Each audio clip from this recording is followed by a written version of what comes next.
بابا یه ذره آسایش آرامش نداریم چون الان باید بیای تولد مبارک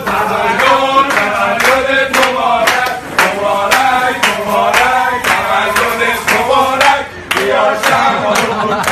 بزن تا زنده باش شادیان رو بخور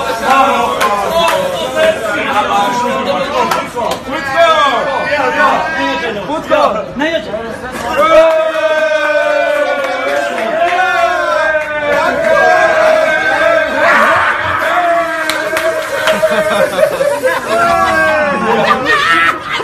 بده کمه بده من بده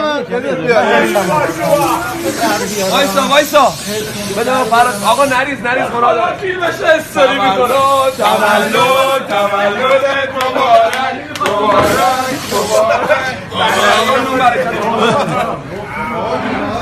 مبارک